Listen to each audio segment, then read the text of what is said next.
সরকারি ছুটির শুরুতে সড়ক পথে ঈদের আমেজ।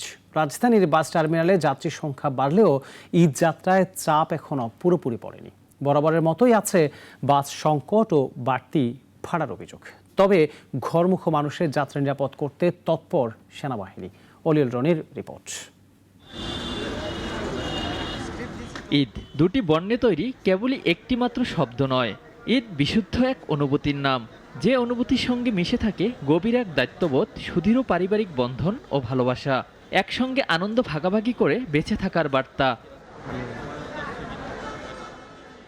ঈদযাত্রার প্রথম দিনে সড়কে ঢল নামে যাত্রীর। ভোরের আলো ফুটতি দলে দলে বাস কাউন্টারে ছুটছেন উৎসব প্রিয় মানুষ, সঙ্গে প্রিয়জনের জন্য কেনা রঙিন কাপড় ভর্তি ব্যাগ আর লাকেজ। সবারই চোখ মুখে ঈদের আনন্দ।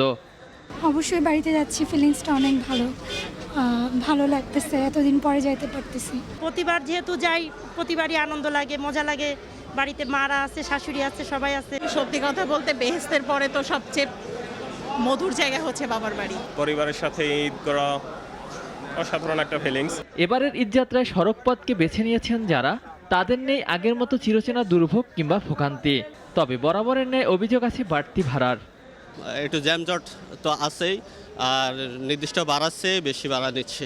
মেন সমস্যা হচ্ছে গাড়ির সমস্যা। গাড়ি ময়মনসিংহ থেকে এখনো গাড়িগুলো এসে পৌঁছায় নাই। যে সময়টা আমরা অপচয় করলাম সেটা অ্যাকচুয়ালি আমাদের প্রাপ্য, যদি ঈদ পারপোজ এটা হওয়াটা স্বাভাবিক। টিকিট তুলনামূলক এখন টিকিট সব বাস কোম্পানির টিকিটের দাম বাড়ায় দিছে। এদিকে যাত্রীদের নিরাপত্তা নিশ্চিত করতে বাংলাদেশ সেনাবাহিনীর তরফ থেকে নেওয়া হয়েছে বিভিন্ন পদক্ষেপ। সব ধরনের নাশকতা এড়াতে মাঠে আছে ডগ স্কোয়াড। আজকাল তো রাস্তাঘাটে বের হলে মেয়েদের অনেক সমস্যা, তো সেই হিসাবে সেনাবাহিনীর এই উদ্যোগটা আমাদের জন্য অনেক ভালো। ভোগান্তিটা না, সেজন্যই তোমরা আমাদের হয়ে কাজ করছে। ওনাদের আমাদের বাঙালির পাবলিকের তরফ থেকে সেলুট জানাই। লম্বা ছুটির প্রথম দিনেই সড়কপথ জমজমাট। বাড়ি যাওয়ার আনন্দে সব রকম বিড়ম্বনা থোড়াই কেয়ার করছেন যাত্রীরা। অলিউল রনি, নাগরিক, ঢাকা। ওয়ালটন আবারও মিলিনিয়ার অফারে ওয়ালটন ফ্রিজ কিনে আপনিও হয়ে যেতে পারেন মিলিয়নিয়ার।